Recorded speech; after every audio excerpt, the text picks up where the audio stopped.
नमस्कार दोस्तों, मैं हूं के अरोड़ा। मैं आपको एक बहुत ही दिलचस्प कहानी, छोटी सी कहानी है, प्रेरणा वाली आपको सुनाने जा रहा हूँ।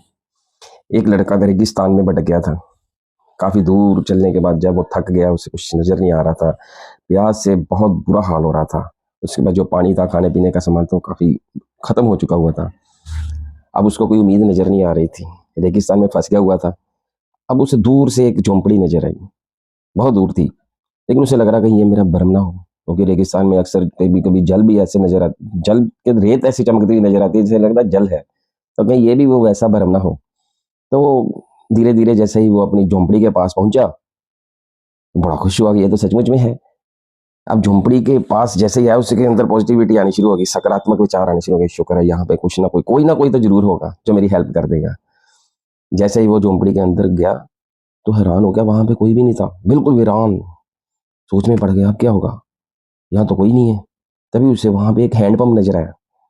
हैंडपंप, जिसे देखकर उसको उम्मीद जाग गई। शुक्र है भगवान का कि मुझे कुछ तो मिला। इसी से तो मेरी ज़िंदगी बचनी थी।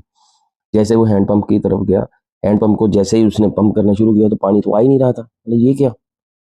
2, 4, 5 बार, 10 बार उसने पंप ज़ोर से जितना ज़ोर लगा सकता था, लगाया, पानी नहीं आया। और फिर से निराश होकर दीवार के पास बैठ गया। बोले ये क्या भगवान? यही तो एक मेरी जीने की उम्मीद थी। तभी उसका ध्यान झोंपड़ी के ऊपर एक बोतल लटकी हुई थी, पानी वाली। उसे देखकर उसके जान में जान आई। वाह भगवान! मैंने तो खाम की उम्मीद छोड़ दी थी। ये तो कमाल हो गया। जैसे वो उठा, पानी की बोतल को जैसे ही वो पीने लगा, उस पे एक पर्ची लिखी हुई थी। पर्ची के ऊपर लिखा हुआ था, इस बोतल के पानी को या तो आप अपने लिए पी लो, अपनी जान बचा लो, या फिर यही पानी पंप में वापस डाल दो। तो ये फिर दोबारा पंप करेंगे, हैंड पंप को, तो वो पानी निकल आएगा। फिर उस पानी से आप अपनी प्यास बुझा लो। उसी पानी से ये बोतल दोबारा आप भर के ऐसे यहीं पे लटका देना। अब सोच में पड़ गया, यार अगर मैंने इस पानी को पंप में डाल दिया और पंप में पानी ना आया, फिर फिर क्या होगा? फिर तो मैं ना इधर का ना उधर का, क्या करूं? फिर सोचा, यार जिस बंदे ने यहाँ पे लिखा हुआ है, जरूर मेरी तरह वो भी फंसा होगा, है ना? तो क्यों ना मैं भी ट्राई करके देखता हूँ। जो प्रभु की इच्छा, परमात्मा ने आगे रास्ते दिखाए हैं ना, तो आगे भी वही दिखाएगा। बड़ा विश्वास के साथ उसने वो पानी पंप में डाल दिया, और पंप 2, 4, 5 बार उसने हैंड पंप प्रेशर दिया, पानी बाहर आ गया। बड़ा प्रसन्न हुआ, पानी पिया, पानी की प्यास बुझाई अपनी, और पानी को वाटर बोतल में दोबारा भर के वहीं टांग दी। जैसे ही वो बाहर निकलने लगा, तो सोच रहा था मैं किधर जाऊं, ना इधर ना उधर, मुझे तो कुछ समझ नहीं आ रही। तभी उसे झोंपड़ी में अंदर ही एक नक्शा नजर आया। इसके पास पेंसिल भी पड़ी हुई थी। उसमें रेगिस्तान से बाहर निकलने का रास्ता था। ना वहां पर महात्मा कमाल कर दी, ये तो कमाल होगी।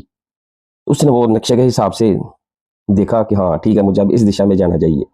बड़ा धन्यवाद करने लगा। उसने क्या किया कि उस पेंसिल से वो जो बोतल के ऊपर लिखा हुआ था, वो उसने अपना कागज उतारा, उसके ऊपर लिख दिया कि सच मानना, ये बिल्कुल सत्य काम करता है। मैं भी एक बार डाउट में, संदेह में पड़ गया था।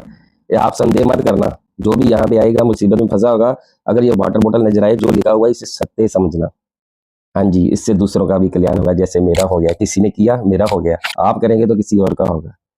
धन्यवाद। तो ये नीचे उसने सब कुछ लिख के चला गया।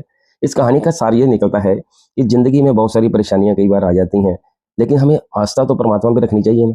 अगर हमारा विश्वास प्रभु के ऊपर है, तो हम दूसरों के बारे में भी सोचेंगे, तो डेफिनेटली पॉजिटिव ही कुछ ना कुछ निकलेगा, हमारे लिए भी, दूसरों के भले के लिए ही होगा। तो ये कृपया आप हमेशा दूसरों का भला सोचें, तो भगवान आपका भला जरूर करेगा। धन्यवाद।